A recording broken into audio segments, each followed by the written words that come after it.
আসসালামু আলাইকুম। আজকে আমরা শুরু করতে যাচ্ছি রসায়ন দ্বিতীয় পত্র চতুর্থ চ্যাপ্টার তড়িৎ রসায়নের দ্বিতীয় লেকচার। আজকের লেকচার আমরা শুরু করতে যাচ্ছি ফ্যারাডের প্রথম সূত্র দিয়ে। ফ্যারাডের প্রথম সূত্রটা আমরা একটু জানার চেষ্টা করি। যদি ফ্যারাডের প্রথম সূত্র বলতেছে তড়িৎ বিশ্লেষণের সময় যে কোনো তড়িৎ দ্বারে সংঘটিত রাসায়নিক বিক্রিয়ার পরিমাণ, অর্থাৎ কোনো তড়িৎ দ্বারে সঞ্চিত বা দ্রবীভূত পদার্থের পরিমাণ প্রবাহিত বিদ্যুতের পরিমাণের সমানুপাতিক। অর্থাৎ কি, ডাব্লু সমানুপাতিক কিউ। ডাব্লু দিয়ে আমরা বোঝাচ্ছি পদার্থের ভর যেটা সঞ্চিত হচ্ছে বা দ্রবীভূত হচ্ছে, এটার একক এখানে গ্রাম। আর কিউ দিয়ে আমরা বোঝাচ্ছি চার্জ, যে পরিমাণ চার্জ এখানে প্রবাহিত হচ্ছে সেইটা, চার্জের পরিমাণ আমরা এখানে বোঝাচ্ছি, আর এর একক কুলম্ব। এখন আমরা জানি কোনো জায়গা থেকে সমানুপাতিক যদি ওঠে তাহলে ওই জায়গায় একটা ধ্রুবক আসে, সমানুপাতিক ধ্রুবক। এখানে আমরা সমানুপাতিক তুলে দিয়ে লিখতেছি Z Q, W equal Z Q. Z দিয়ে আমরা বোঝাচ্ছি তড়িৎ রাসায়নিক তুল্যাঙ্ক যার একক গ্রাম পার কুলম্ব। আমরা জানি কিউ সমান সমান আইটি, যেখানে কিউ হচ্ছে চার্জ, আই হচ্ছে প্রবাহ মাত্রা যার একক অ্যাম্পেয়ার, এবং টি হচ্ছে সময় যার একক সেকেন্ড। আমরা যদি এখন কিউ এর মানটা বসাই দিই তাহলে আমরা এখানে পাবো W equal to Z IT. এইবার আমরা দেখব তড়িৎ রাসায়নিক তুল্যাঙ্ক সম্পর্কে। তড়িৎ রাসায়নিক তুল্যাঙ্ক হচ্ছে তড়িৎ বিশ্লেষণের সময় এক কুলম্ব চার্জ প্রবাহিত করলে কোনো পদার্থের যে পরিমাণ অ্যানোডে বা ক্যাথোডে দ্রবীভূত বা সঞ্চিত হয় তাকে ওই পদার্থের তড়িৎ রাসায়নিক তুল্যাঙ্ক বলে। তড়িৎ রাসায়নিক তুল্যাঙ্ক জেড সমান সমান এম বাই এন এফ। এখানে এম দিয়ে আমরা বোঝাচ্ছি পারমাণবিক ভর, এন দিয়ে আমরা বোঝাচ্ছি তুল্য সংখ্যা, আর এফ দিয়ে আমরা বোঝাচ্ছি ফ্যারাডে যা 1 মোল ইলেকট্রনের চার্জ। আমরা জানি 1 ফ্যারাডে সমান সমান 96,500 কুলম্ব। এখন আমরা জানি W equal to Z Q. এখন যদি এখান থেকে আমরা জেডকে একদিকে নিয়ে আসি, Z is equal to W by Q. ডাব্লিউর একক গ্রাম এবং চার্জের একক কুলম্ব, তাহলে এর একক দাঁড়ায় গ্রাম পার কুলম্ব। তাহলে আমরা কি জানি যে তড়িৎ রাসায়নিক তুল্যাঙ্কের একক হচ্ছে গ্রাম পার কুলম্ব। এইবার আমরা তড়িৎ রাসায়নিক তুল্যাঙ্কর সাথে যে ফ্যারাডের প্রথম সূত্রের যে সম্পর্ক সেটি আমরা একটু দেখার চেষ্টা করব। যে আমরা জানি W is equal to Z Q, আরও কি জানি Z is equal to M by N F. N দিয়ে যে আমরা তুল্য সংখ্যা বোঝাই ওইটাকে আমরা ই দিয়েও প্রকাশ করতে পারি, যে এম বাই ইএফও বলতে পারি আমরা এখানে, যে তুল্য সংখ্যা এটা। এখন এইটাকে যদি আমরা একসাথে মার্জ করি তাহলে ডাব্লিউ ইকুয়াল টু জেডের মানটা এখানে বসালে M by E into F into Q, আর কিউ সমান সমান আমরা জানি আইটি, তাহলে M IT divided by EF বলতে পারি। তাহলে ডাব্লিউ ইকুয়াল টু আমরা পেলাম কি, W equal to M IT by EF. এখন এম দিয়ে আমরা এখানে কি বোঝাচ্ছি, এম দিয়ে আমরা বোঝাচ্ছি পারমাণবিক ভর, আই দিয়ে বোঝাচ্ছি প্রবাহ মাত্রা, টি দিয়ে বোঝাচ্ছি সময়, ই অথবা এন দিয়ে বোঝাচ্ছি তুল্য সংখ্যা। এই তুল্য সংখ্যাটা আমাদের এখানে খুবই গুরুত্বপূর্ণ। এখন তুল্য সংখ্যা দিয়ে আমরা বোঝাই বিক্রিয়ায় অংশগ্রহণকৃত ইলেকট্রন সংখ্যা। এই বিষয়ে আমরা পরে বিস্তারিত জানব। এফ এখানে ফ্যারাডে সমান সমান 1 ফ্যারাডে সমান সমান 96,500 কুলম্ব। কিউ হচ্ছে প্রবাহিত চার্জ যার একক কুলম্ব, আর জেড তো তড়িৎ রাসায়নিক তুল্যাঙ্ক আমরা জানি। তাহলে এখান থেকে আমরা যে সূত্রটা পাই সেটা হচ্ছে W equal to M IT by EF. W equal to M IT by EF. এবার আমরা একটু তুল্য সংখ্যা নিয়ে জানার চেষ্টা করব। তুল্য সংখ্যা এখানে আমরা বলছিলাম যে তুল্য সংখ্যা হচ্ছে electron involve in the reaction, যে ওই রিয়াকশনে কয়টা ইলেকট্রন ইনভলভ আছে। এখন আমরা যদি দেখি এখানে 2টা H প্লাস 2টা ইলেকট্রন গ্রহণ করে H2তে পরিণত হয়েছে। এখন এখানে 2টা H প্লাস 2টা ইলেকট্রন গ্রহণ করছে, তাহলে একটা H প্লাস কয়টা ইলেকট্রন গ্রহণ করছে, অবশ্যই একটা ইলেকট্রন। তাহলে H প্লাসের জন্য এখানে তুল্য সংখ্যা হচ্ছে 1, এখানে H প্লাস আয়নের জন্য তুল্য সংখ্যা হচ্ছে 1। কিন্তু একটা হাইড্রোজেন গ্যাস তৈরি হইতে এখানে কয়টা ইলেকট্রনের আদান প্রদান করা লাগছে, 2টা, তাহলে হাইড্রোজেন গ্যাসের জন্য তুল্য সংখ্যা হচ্ছে 2। হাইড্রোজেন গ্যাসের জন্য তুল্য সংখ্যা 2, কারণ হাইড্রোজেন গ্যাসের জন্য ইলেকট্রন আদান প্রদান করা লেগেছে কয়টি? 2টি।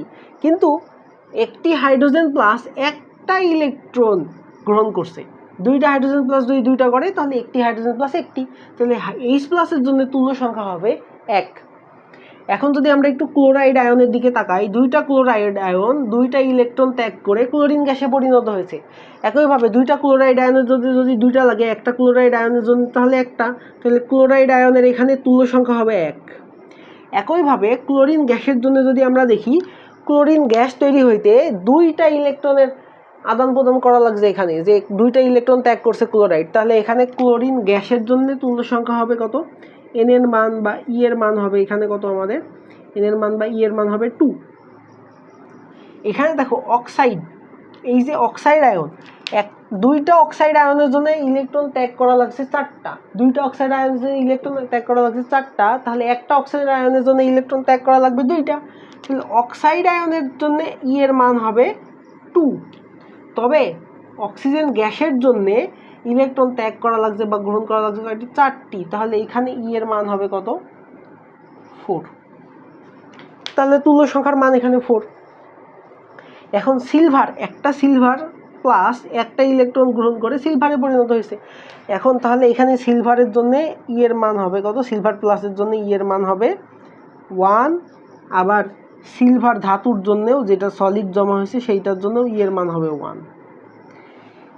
এখন এইদিকে আমরা যদি কপারেরটা একটু খেয়াল করি, কপার 2+, এখানে 2টা ইলেকট্রন গ্রহণ করে কপারে পরিণত হয়েছে, তাহলে এখানে কপার 2+এর জন্য ই এর মান কত? 2। এইটার জন্য ই এর মান 2। Fe2+, 2টা ইলেকট্রন গ্রহণ করছে, তাহলে Fe2+ এর জন্য ই এর মান বা তুল্য সংখ্যার মান 2। আবার Fe এর জন্য ই এর মান কত? 2। আমরা যদি একটু অ্যালুমিনিয়ামের দিকে দেখি, অ্যালুমিনিয়াম এখানে কয়টা? অ্যালুমিনিয়াম 3+, 3টা ইলেকট্রন গ্রহণ করে অ্যালুমিনিয়ামে পরিণত হয়েছে। এখানেও তাহলে তুল্য সংখ্যা হলো 3, আর এইখানে অ্যালুমিনিয়ামের জন্যও তুল্য সংখ্যা হচ্ছে 3। আশা করি এইটা আমরা বুঝতে পেরেছি। এখন যদি আমরা একটু দেখি যে এইখানে 1 মোল ইলেকট্রন, এখানে যদি 1 মোল ইলেকট্রন গ্রহণ করে, 1 মোল ইলেকট্রন সিলভার এখানে গ্রহণ করে, তাহলে আমরা এখানে 1 মোল ইলেকট্রনের চার্জ আমরা বলতে পারি 1 ফ্যারাডে। তাহলে 1 ফ্যারাডে বিদ্যুৎ এখানে প্রবাহিত করলে সিলভার প্লাস তৈরি হবে।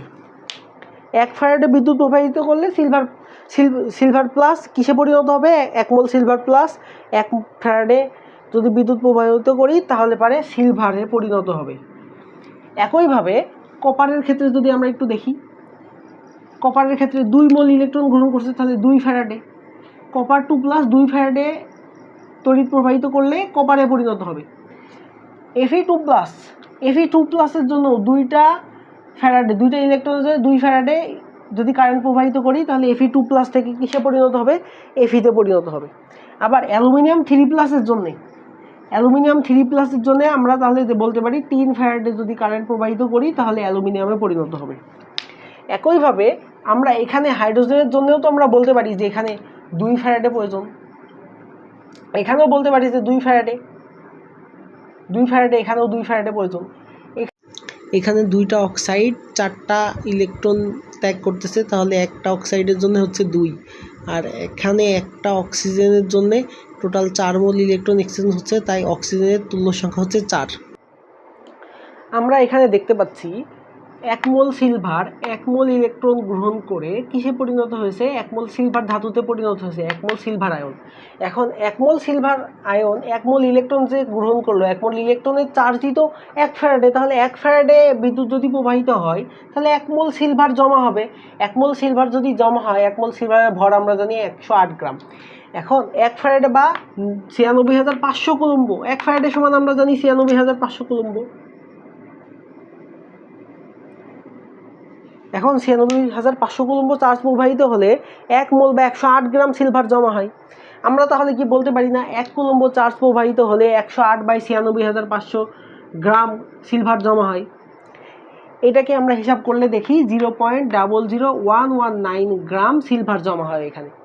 আমরা তড়িৎ রাসায়নিক তুল্যাঙ্কের সংজ্ঞায় আমরা পড়েছি যে 1 কুলম্ব চার্জ প্রবাহিত হলে পদার্থে যে পরিমাণ দ্রবীভূত হয় বা জমা হয় সেটাই হচ্ছে তড়িৎ রাসায়নিক তুল্যাঙ্ক।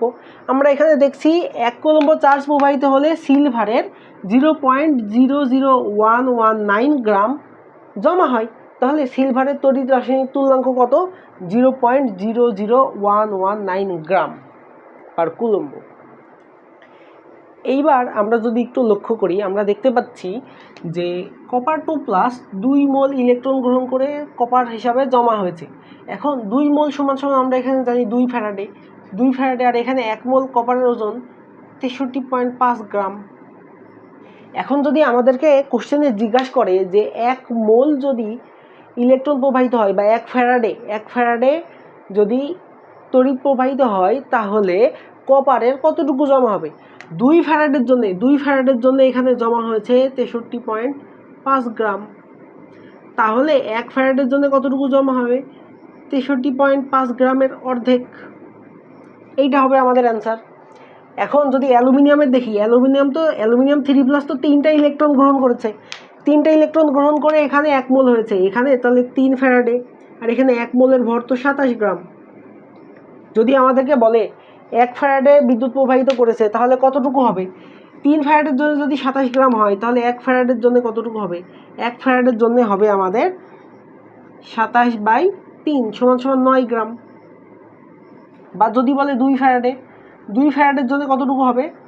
2 × 27/3, 3 নাম 27, আমরা হিসাব করলে 9 দুগুণে 18 গ্রাম। এইটা হবে আমাদের অ্যান্সার। এখন সোডিয়ামের জন্য আমরা যদি বলি, সোডিয়ামের জন্য এখানে তো 1 মোল ইলেকট্রন গ্রহণ করেছে, তাহলে 1 ফ্যারাডে। এখানে যদি 1 ফ্যারাডে তড়িৎ প্রবাহিত করে তাহলে এখানে কতটুকু জমা হবে? 23 গ্রাম। আশা করি এই জিনিসটা আমরা বুঝতে পেরেছি। এখন আমরা একটা কোশ্চেন সলভ করব যেটা দিয়ে আমরা বুঝতে পারবো এই এতক্ষণে যে টপিকটা আমরা পড়লাম সেইটা। এখন সমপরিমাণ চার্জ প্রবাহিত হলে নিচের কোনটি অধিক পরিমাণে জমা হবে? এখন সমপরিমাণ চার্জ যদি প্রবাহিত হয় আমাদেরকে তাহলে চার্জের পরিমাণটা সমান ধরে নিতে হবে। আমরা মনে করি যে 1 ফ্যারাডে চার্জ প্রবাহিত হবে। এখন এই জায়গায় আসলে বিক্রিয়াটা ঘটবেটা কি? এখানে কপারের জারণ হচ্ছে +1। আমরা যদি একটু খেয়াল করি, ক্লোরিন আছে 2টা, তাহলে ক্লোরাইডের জারণ হচ্ছে -1, তাহলে এখানে 2টা আছে -2, অবশ্যই এখানে হইতে হবে +2। 2টা কপারের +2, তাহলে একটা কপারের কত? +1, তাহলে এখানে কপার প্লাস আকারে আছে, কপার প্লাস, তাহলে একটা ইলেকট্রন গ্রহণ করে কিসে পরিণত হবে? কপার সলিডে পরিণত হবে। এই জায়গায় Fe3+ আকারে আছে, আমরা এখানে বুঝতে পারছি ক্লোরাইড আছে -3, তিনটা ক্লোরিনের জন্য এখানে তাহলে +3 হবে, তাহলে এটা আমরা বুঝতে পেরেছি। তাহলে এখানে 3টা ইলেকট্রন Fe-তে পরিণত হবে। এই জায়গায় সোডিয়াম ক্লোরাইড আছে, সোডিয়াম এখানে +1, তাহলে এখানে সোডিয়াম প্লাস ইলেকট্রন সোডিয়াম। এই জায়গায় অ্যালুমিনিয়াম এখানে 3+ আকারে আছে, তাহলে অ্যালুমিনিয়াম 3+ প্লাস 3টা ইলেকট্রন কিসে পরিণত হলো? অ্যালুমিনিয়াম সলিডে। আমরা যদি এখন এখানে দেখি যে 1 ফ্যারাডে তাহলে কারেন্ট প্রবাহিত হবে এখানে, আর এখানে 1 মোল জমা হবে। এখন 1 মোল সমান, কপারের 1 মোল সমান আমরা জানি 63.5 গ্রাম। এখন যদি আমরা FeCl এ আসি, এখানে 3 ফ্যারাডের প্রয়োজন হবে, 3 ফ্যারাডেতে 55.85 গ্রাম এখানে জমা হবে। তাহলে সবার ক্ষেত্রে আমরা বলছি 1 ফ্যারাডেতে কতটুকু জমা হবে? 1 ফ্যারাডেতে জমা হবে 55.85 / 3, তাহলে এখানে যদি আমরা একটু দেখি 18.617 গ্রাম। এখানে যদি আমরা দেখি, এখানে 1 ফ্যারাডের জন্য 1 মোল সোডিয়াম জমা হয়, 1 মোল সোডিয়াম মানে 23 গ্রাম সোডিয়াম। আর এখানে যদি অ্যালুমিনিয়ামের দেখি, এখানে 3 ফ্যারাডের জন্য এখানে 27 গ্রাম, তাহলে 1 ফ্যারাডের জন্য কতটুকু জমা হবে? 27/3 = 9 গ্রাম। তাহলে আমরা এখানে দেখতে পাচ্ছি যে সমপরিমাণ চার্জ যদি আমরা এখানে ফ্লো করি, আমরা সেখানে ধরে নিছি 1 ফ্যারাডের জন্য সবচেয়ে বেশি পরিমাণে জমা হচ্ছে কার? কপারের। আশা করি এই ধরনের কোশ্চেন যদি আমাদের MCQ-এ আসে তাহলে আমরা এগুলো অ্যান্সার করতে পারবো। এবার আমরা দেখব সিলভারের তড়িৎ রাসায়নিক তুল্যাঙ্ক 0.00119 দ্বারা কি বোঝাচ্ছে। এখন প্রথমেই এই কোশ্চেনটা আমাদের আসে খ মার্কে, এটা আমাদেরকে জানতে হবে যে খ মার্কে আসে এই কোশ্চেনটা সাধারণত। ক মার্কে আসে আমাদের তড়িৎ রাসায়নিক তুল্যাঙ্কের সংজ্ঞা। এখন খ মার্কে যখন এটা আমাদের আসবে তখন আমাদেরকে কি করতে হবে, প্রথমেই তড়িৎ রাসায়নিক তুল্যাঙ্কের সংজ্ঞাটা দিতে হবে। তড়িৎ রাসায়নিক তুল্যাঙ্কের সংজ্ঞাটা কি, যে কোনো তড়িৎ বিশ্লেষ্য দ্রবণে 1 কুলম্ব তড়িৎ প্রবাহিত করলে অ্যানোডে বা ক্যাথোডে যে পরিমাণ পদার্থ দ্রবীভূত বা সঞ্চিত হবে সেটাই হচ্ছে আমাদের তড়িৎ রাসায়নিক তুল্যাঙ্ক। এখন সিলভারের তড়িৎ রাসায়নিক তুল্যাঙ্ক 0.00119 গ্রাম পার কুলম্ব বলতে আমরা বুঝি যে সিলভারের তড়িৎ বিশ্লেষ্য দ্রবণে 1 কুলম্ব চার্জ প্রবাহিত করলে 0.00119 গ্রাম সিলভার ক্যাথোডে জমা হবে।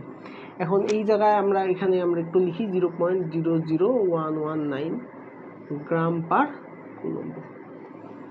তাহলে সিলভারের তড়িৎ রাসায়নিক তুল্যাঙ্ক 0.00119 গ্রাম পার কুলম্ব বলতে আমরা বুঝি সিলভারের তড়িৎ বিশ্লেষ্য দ্রবণে 1 কুলম্ব চার্জ প্রবাহিত করলে 0.00119 গ্রাম সিলভার ক্যাথোডে জমা হবে। এটা হচ্ছে আমাদের তড়িৎ রাসায়নিক তুল্যাঙ্কের সংজ্ঞা।